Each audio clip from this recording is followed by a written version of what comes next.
근데 우리나라 말에 그런 말 있죠. 똥 묻은 개가 겨 묻은 게 나무란다. 예. 다른 사람, 여러분이 보기에 옆에 분이 아무리 찾아봐도 흠밖에 안 보이면 여러분 자신을 먼저 돌아보시기 바랍니다.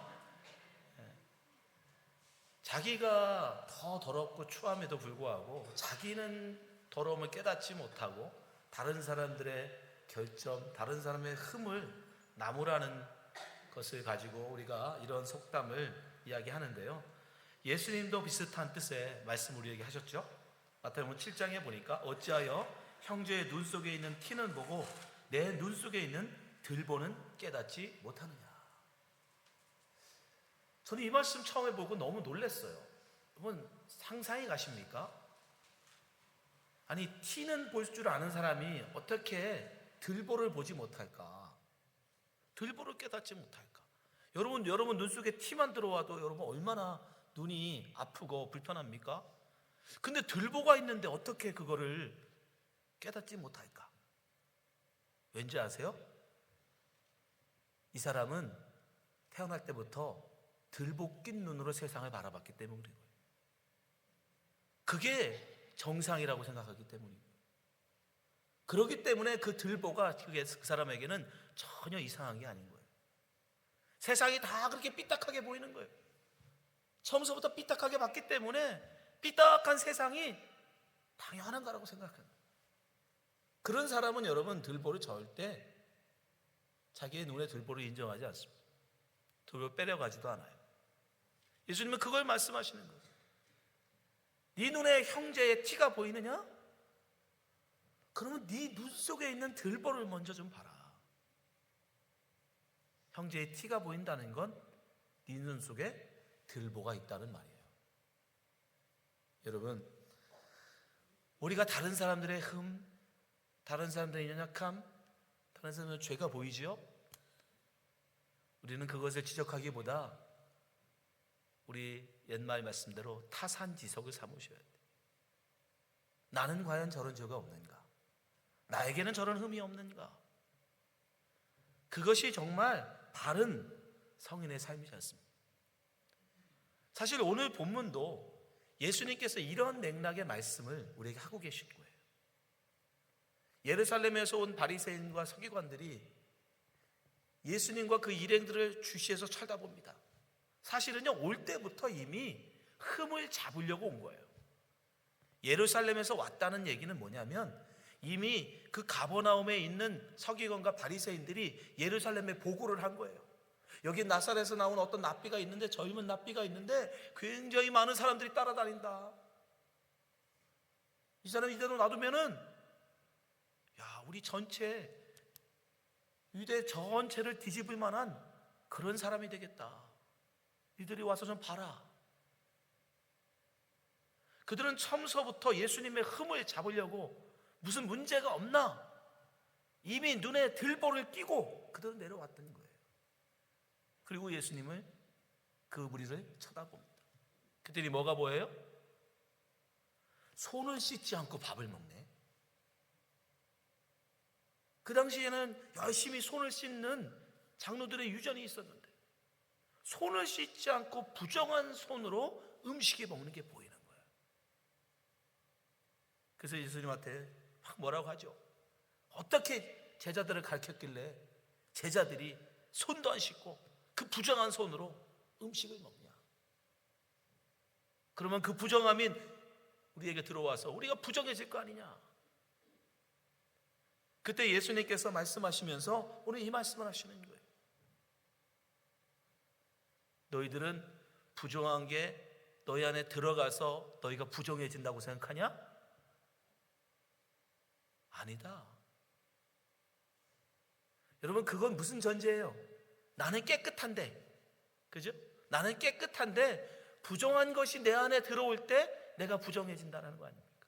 나는 깨끗한데 내가 부정한 어떤 것을 만질 때 내가 부정해진다는 거 아닙니까? 근데 예수님 뭐라고 하세요? 15절, 16절 보세요. 무엇이든지 밖에서 사람에게 들어가는 것은 능히 사람을 더럽게 하지 못한다. 너는 깨끗한데 부정한 게 너에게 들어가서 부정해지는 게 아니다. 반대예요. 16절. 사람 안에서 나오는 것이 사람을 더럽게 하는 것이다. 너의 그 부정함이, 너의 그 더러움이, 오히려 그 너의 악함이 나와서 다른 사람들을 더럽게 하는 거다. 바리새인들은 자기는 깨끗하다고 생각했어요. 자기들은 의롭다고 생각했어요. 그래서 부정한 사람을 만나면, 부정한 것을 먹으면 자기도 부정해진다고 생각했어요. 근데 예수님은 아니라는 거예요. 아니, 네가 부정하다, 네가 악하다. 오히려 너의 그 부정과 너의 그 악함이 다른 사람들을 오염시킨다. 예수님이 마태복음에 사신 말씀과 똑같은 말씀이죠. 다른 사람들에게 다른 사람 형제의 눈에 있는 티를 바라보면서 자기의 들보는 깨닫지 못하는 것. 부정한 음식, 부정한 사람은 볼 줄 알면서 자기의 부정함은 볼지 모르는. 여러분, 우리도 그럴 수 있습니다. 그러면서 예수님께서는요, 그 사람의 속에서 나오는 그 부정함, 그 악함, 어떤 것들이 과연 우리 속에서 나와서 다른 사람들을 더럽게 하고 다른 사람들을 악하게 만드는가? 마가복음에 보면 자그마치 12가지를 기록하고 있습니다. 이런 악한 것들이 우리 속에서 나와서 다른 사람들을 더럽게 한다는 거예요. 21절, 22절에 보십시오. 속에서 곧 사람의 마음에서 나오는 것은 악한 생각 곧 음란과 도적질과 살인과 간음과 탐욕과 악독과 속임과 음탕과 흘기는 눈과 회방과 교만과 광패니. 너무 많아서 다 말할 수도 없어요. 이러한 부정한 것들이, 우리 더러운 것들이 우리 속에 있어서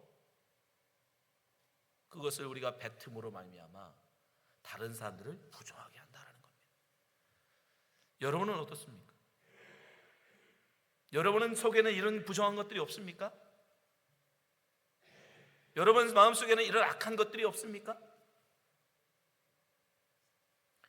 마태는요, 이런 부정한 것들을 10계명에 비유해서 딱 5개로 정리해버렸어요.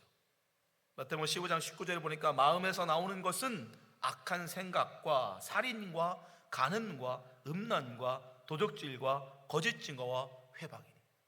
정확하게 10계명 6번째부터 10번째 계명까지의 그 말씀들이에요. 우리가 한번 하나씩 살펴보면서 과연 우리 속에는 이런 악한 것이 없는지 우리 자신을 돌아봤으면 좋겠습니다.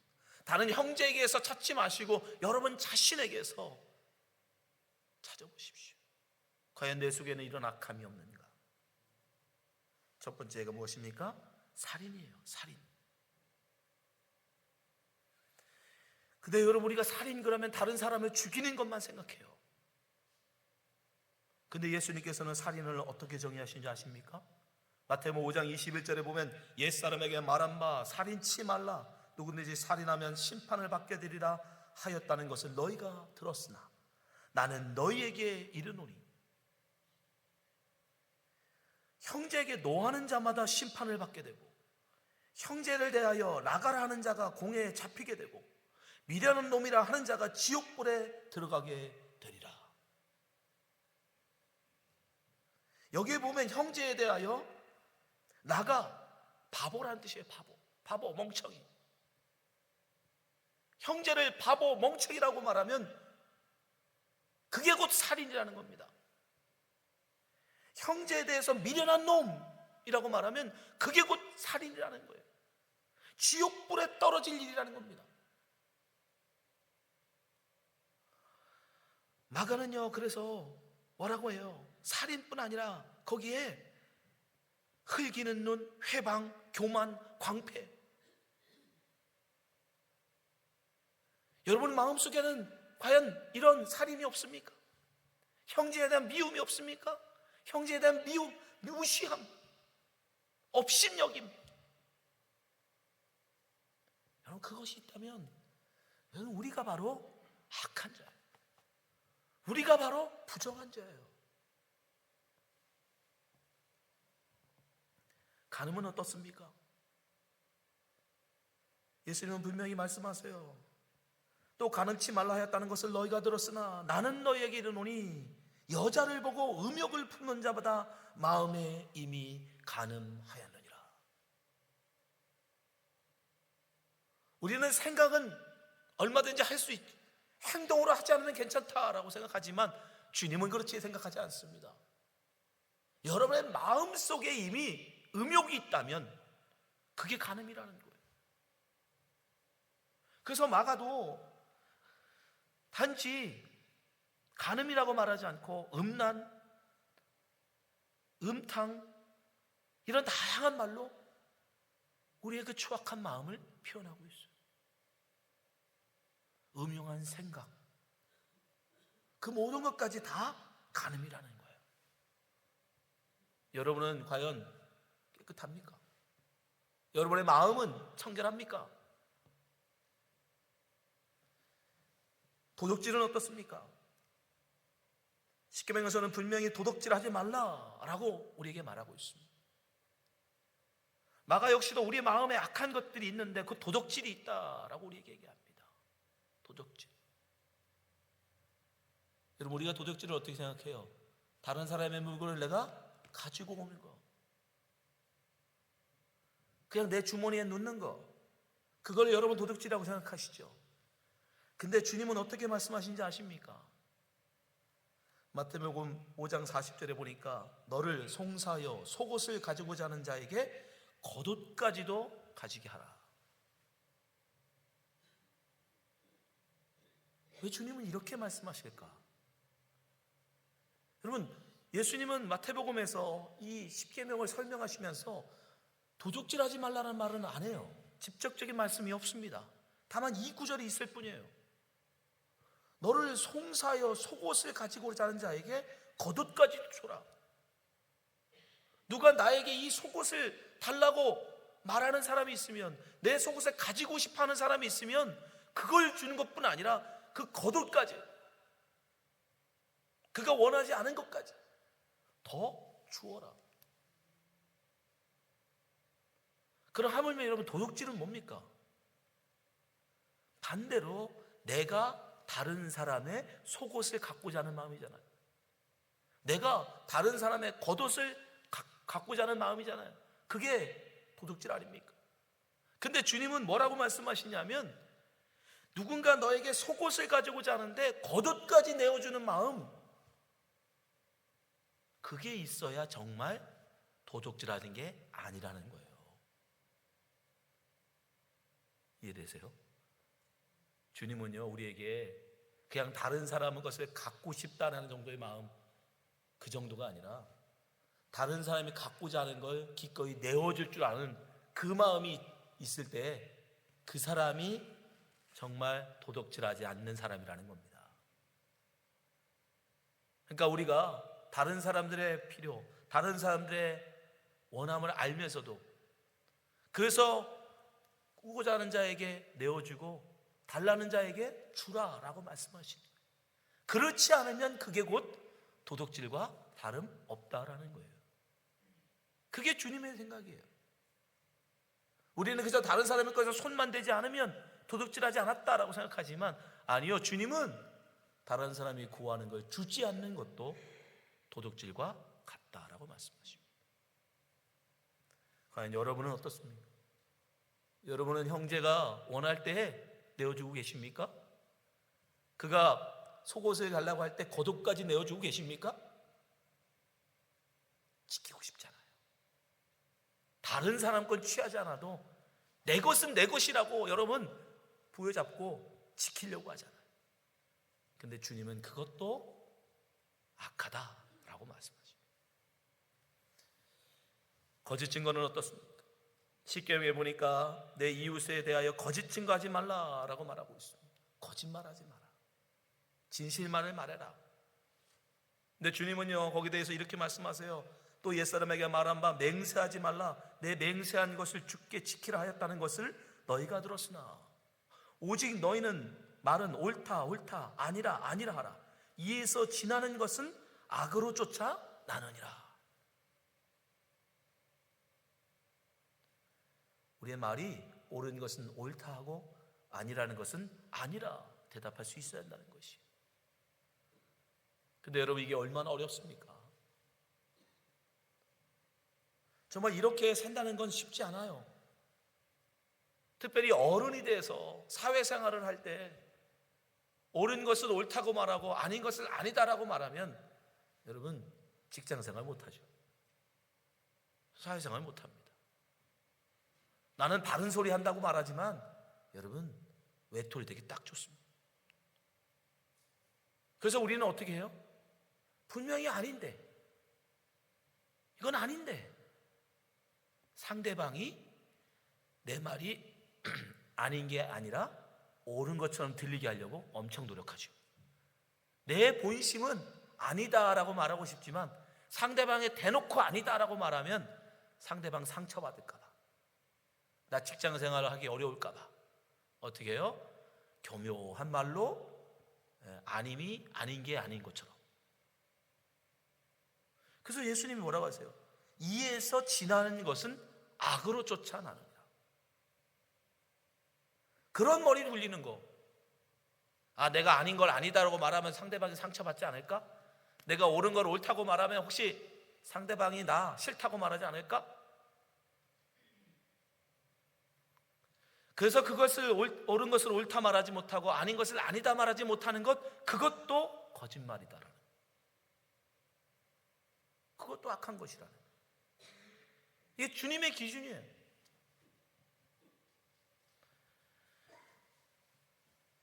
마지막으로 탐욕은 어떻습니까? 10계명에서는 마지막 10번째 계명이 뭐예요? 내 이웃의 것을 탐하지 말라.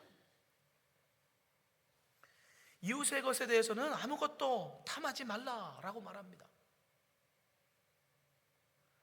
근데 이 탐욕, 이 탐심, 이건 역시도 여러분, 우리의 마음속에서 시작되는 거예요. 특별히 예수님께서는 이 탐욕을 말씀하시면서 한 예화를 들어주세요. 마태복음 5장 25절에 보니까 너를 송사하는 자와 함께 길에 있을 때에 급히 사화하라. 그 송사하는 자가 너를 재판관에게 내어주고 재판관이 관야에게 내어주어 옥에 가둘까 염려하라. 진실로 내게 이르노니 내가 홀이라도 남김없이 다 갚기 전에는 결단코 거기서 나오지 못하리라. 예수님 당시에 여러분, 누군가가 나에게서 돈을 빌려갔는데 돈을 갚지 않으면요, 그 사람을 재판관한테 고소했습니다. 송사했어요. 그러면 재판관은 그 사람이 돈을 다 갚을 때까지 그 사람을 감옥에 가둬두었어요. 주님이 뭐라고 말씀하시면 홀이라도, 이 홀이를 지금으로 바꾸면 1센트예요. 1센트. 1센트라도 절대 떼먹은 거 있으면 그거 다 갚기 전에는 너 감옥에서 못 나와. 근데 여러분, 송사하기까지 그 돈을 안 갚는 사람의 심정은 뭡니까? 정말 갚고 싶은데, 정말 갚으려고 노력했는데 못 갚은 걸까요? 아니에요. 이미 이런 사람들은 빌릴 때부터 마음에 갚지 않을 생각을 하고 있었던 거예요. 그 탐욕이 결국은 마음에서부터 시작된 거예요. 내가 이걸 꼭 갚아야지, 이 형제에게 꼭 돌려줘야지, 그런 마음이 있다면 여러분, 송사하기 전에 어찌 갚지 않았겠습니까? 이미 마음속에 이것을 빌리면서 이것을 떼먹을 생각을 했던 거예요. 주님은 그것을 말씀하시는 거예요. 사람에게는 여러분 떼먹을 수 있어도 하나님 앞에서는 홀이라도 남김없이 다 갚게 하시겠다라는 거예요. 여러분은 어떻습니까? 우리가 지금 여기 나와 있는 많은, 우리를 악하게 하고 우리를 더럽게 하고 우리를 추하게 하는 이런 많은 죄악들, 여러분 속에는 없으십니까? 여러분, 이런 것이 있다면 바로 우리가 다른 사람들을 더럽게 하는 자예요. 우리가 다른 사람들을 부정하게 하는 거예요. 우리가 다른 사람들을 악하게 하는 것입니다. 다른 사람들이 악해서 내가 악해지는 게 아니에요. 다른 사람들이 죄악돼서 내가 죄를 짓는 게 아니라 여러분 속에 악함이 있고 여러분 속에 죄가 있기 때문에 여러분 우리가 하나님 앞에 범죄하는 겁니다. 그래서 바울도 로마서에서 우리에게 분명히 말씀하고 있죠. 로마서 3장 10절에 보니까 기록된 바 의인은 없나니 하나도 없으며 깨닫는 자도 없고 하나님을 찾는 자도 없고 다 치우쳐 한 가지로 무익되고 선을 행하는 자가 없나니 하나도 없도다. 저희의 목구멍은 열린 무덤이요 저희의 혀로는 속임을 베풀며 그 입술에는 독사의 독이 있고 그 입에는 저주와 악독이 가득하고 그 발은 피 흘리는데 빠른지라. 과연 우리 중에 나는 아니다 라고 말할 수 있는 사람이 있습니까? 나는 깨끗하다, 나는 의롭다, 하나님 앞에 나는 죄가 없다 라고 말할 수 있는 분이 있습니까? 여러분 우리 중에 아무도 없어요. 그 누구도 우리는 하나님 앞에 의롭다 라고 선언할 수 없습니다. 그저 우리는 죄악됨을 하나님 앞에 인정해야 돼요. 사랑하는 성도 여러분, 다른 사람에게서 원인을 찾지 마십시오. 다른 것에서 이유를 찾지 마십시오. 나의 추함은 나에게서 나온 거예요. 나의 죄악은 나에게서 시작된 겁니다. 그거를 인정할 때, 그거를 알 때 비로소 회개가 일어나는 거예요. 나의 부정함을 알아야 여러분 내가 씻을 거 아니에요. 나에게 똥이 묻었다는 걸 내가 알아야 여러분 목욕을 할 거 아닙니까? 자꾸 다른 사람에게서 찾고 다른 사람에게 원인을 찾고 다른 사람에게 묻은 걸 찾으면 그 사람은 결코 여러분 목욕하지 않아요. 우리는 먼저 나의 부정함과 나의 불의함과 나의 죄악됨을 깨닫고 하나님 앞에 회개해야 하는 것입니다. 우리가 그것을 인정하고 회개할 때 하나님은 우리를 깨끗게 하십니다. 베드로의 설교를 듣고 마음에 찔렸던 그 형제들이 물어봐요. 형제들아, 우리가 어찌할꼬? 우리가 이런 죄를 지었으니, 우리가 그리스도로 오신 예수를 십자가에 못 박아 죽였으니 우리가 어찌할꼬? 자기들의 죄를 깨닫고 베드로에게 고백합니다. 우리가 어찌할꼬? 그때 베드로가 말합니다. 너희가 회개하여 각각 예수 그리스도의 이름으로 침례를 받고 죄의 사함을 얻으라. 그리하면 성령을 선물로 받으리라. 여러분의 죄악됨을 인정하십니까? 하나님 앞에 회개하시기 바랍니다. 여러분이 예수 그리스도를 믿고 주 앞에 회개할 때 주님께서는 그 죄를 사하여 주실 것입니다. 또한 성령을 우리에게 부어 주실 것입니다. 그 성령이 우리 가운데 들어올 때 그 성령은 우리를 깨끗게 하여 주십니다. 우리를 새롭게 태어나게 하십니다. 하나님의 사람으로 우리를 거듭나게 하십니다. 그 성령이 우리를 새 사람으로 만드는 거예요. 그때 우리는 비로소 깨끗한 사람, 의로운 사람, 하나님 앞에 정직한 사람, 우리 설 수 있는 거예요. 오직 그 사람만.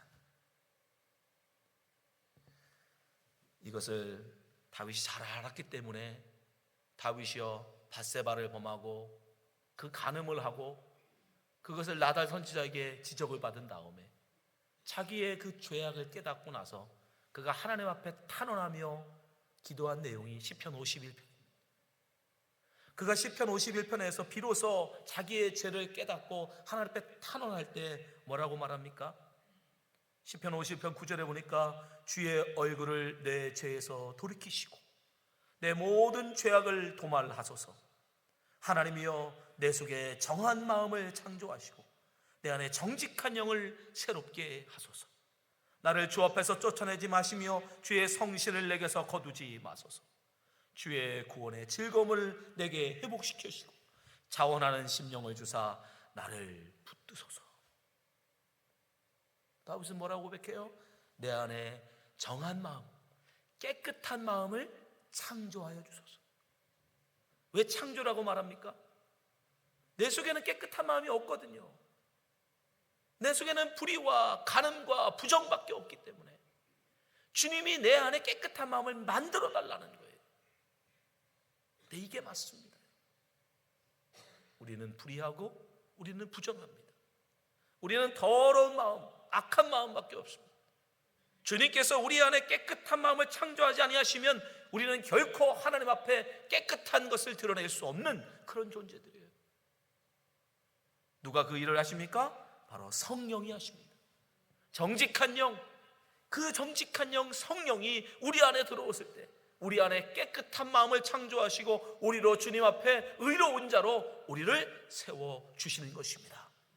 오늘 이 말씀을 듣는 모든 성도님들이 정말 이 귀한 진리를 깨닫기를 원합니다. 우리는 하나님 앞에 부정하며 불의하며 악하다는 것을 인정하시고 하나님 앞에 회개하심으로 주 예수 그리스도의 성령을 통하여 깨끗한 마음, 정한 마음을 하나님께 허락받는 성도가 되시기를 주님으로 축원합니다. 기도하겠습니다.